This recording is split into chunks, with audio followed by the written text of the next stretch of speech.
आज मैं एक ऐसा फंड बताने वाला हूँ जिस फंड से आप हर मंथ में 20,000 रुपये ले सकते हैं। जैसे आप कहीं काम करते होंगे तो सैलरी सैलरी मिलता होगा, पैसा मिलता होगा। उसी प्रकार से इस फंड में अगर आप इन्वेस्टमेंट एक बार कर देते हैं, सिर्फ एक बार इन्वेस्टमेंट करना है और हमेशा जिंदगी भर 20,000 रुपया मंथली आप उसमें से निकाल सकते हैं। तो कौन सा प्लान है, किस प्रकार से इन्वेस्टमेंट करना है, इंटरेस्ट रेट इसमें कितना मिलता है, वो सभी जानकारी इस वीडियो में हम देंगे।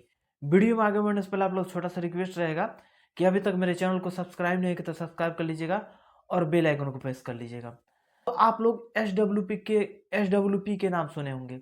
जैसे कि एस आई पी जिस प्रकार से होता है, म्यूचुअल फंड्स में हम एस आई पी करते हैं ना, सिस्टमेटिक इन्वेस्टमेंट प्लान, उसी प्रकार से एक होता है एस डब्ल्यू पी, जिसको कहा जाता है सिस्टमेटिक विड्रॉल प्लान। तो सिस्टमेटिक विड्रॉल प्लान में हम एक अमाउंट फिक्स करके डाल देते हैं और हर मंथ में कुछ कुछ अमाउंट अपना एक फिक्स कर लेते हैं कि हमको इतना ज़रूरत है महीने में, तो उतना एक फिक्स कर लेते हैं और उतना अमाउंट हमेशा हम निकालते रहते हैं। तो यहाँ पे सबसे पहले इन्वेस्टमेंट करने से पहले हमको क्या चीज़ पे ध्यान देना पड़ता है, किसमें कितना इंटरेस्ट रेट मिल रहा है।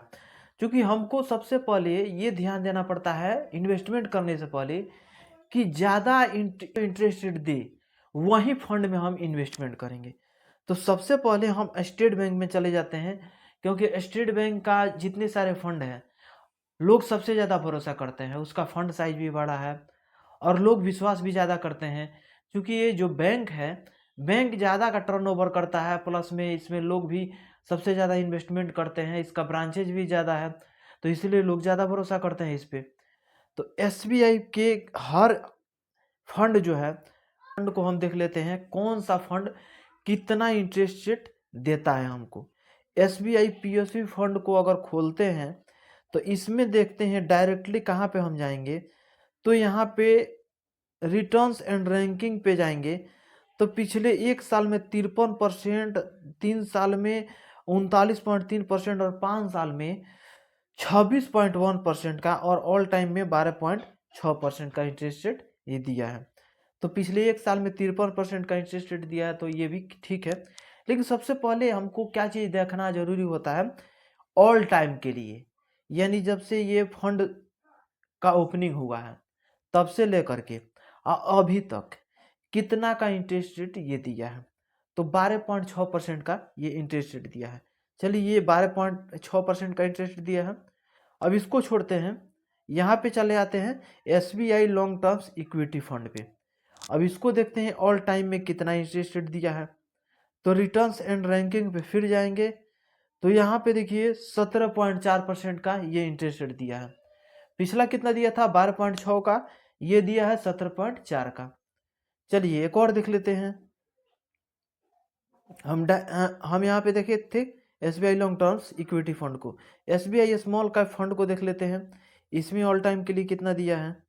तो रिटर्न्स एंड रैंकिंग पे जाएंगे तो यहाँ पे 26%, दोनों से सबसे ज़्यादा।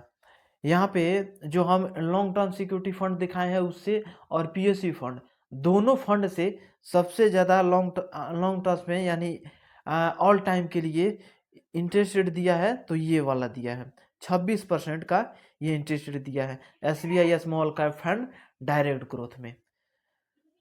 तो इसी में 26% का इंटरेस्ट दिया है, तो हम कोशिश करेंगे कि इसी में इन्वेस्टमेंट करें। तो एस हम इसी में कराएंगे, तो हम आपको ऑल टाइम के लिए 26% मिला है, तो 26% नहीं करके हम 25% की ओर लेकर के हम चलेंगे। तो सबसे पहले हम इसको बैक चले जाते हैं और यहाँ पे गूगल को ओपन करेंगे। ओपन करने के बाद से यहाँ पे हम टाइप करेंगे कैलकुलेटर, लिख करके और सर्च करेंगे। यहाँ पे हम कितना रखेंगे, तो 10 लाख रुपए रखेंगे।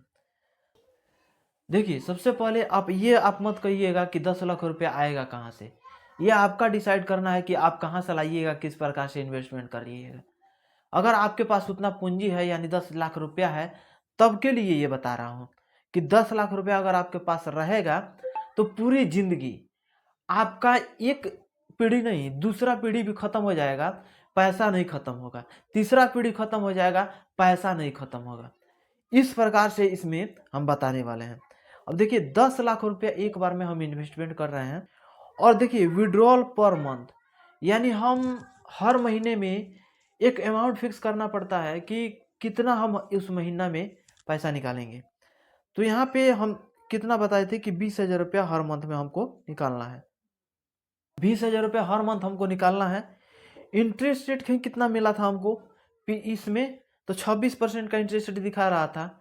अब स्मॉल कैप में तो 26% का नहीं करके बल्कि हम यहाँ पे कितना तक करेंगे, तो 8%, 26% का नहीं करके बल्कि हम 25% पे ही रहने देंगे। अब देखिए यहाँ पे समझ लीजिए कि 10 लाख रुपया एक बार में इन्वेस्टमेंट किए थे, 20,000 रुपया हर मंथ में हम उसको निकालेंगे और 25% के इंटरेस्ट रेट के हिसाब हमको। अब देखिए यहाँ पे 10 लाख रुपया इन्वेस्टमेंट किए थे, 25% इंटरेस्ट रेट हमको मिल जाएगा। उसके बाद से 11 साल हम कंटिन्यू निकालेंगे उस पैसा को, हर मंथ में 20,000 रुपया, हर मंथ में 20,000 रुपया निकालते जाएंगे। तो टोटल हम निकालेंगे 11 साल में, तब विड्रॉल करेंगे कितना हम, 26,40,000 रुपया 10 लाख के जरिए। और फाइनल वैल्यू मेरे पास बच जाएगा 3,02,215 रुपया।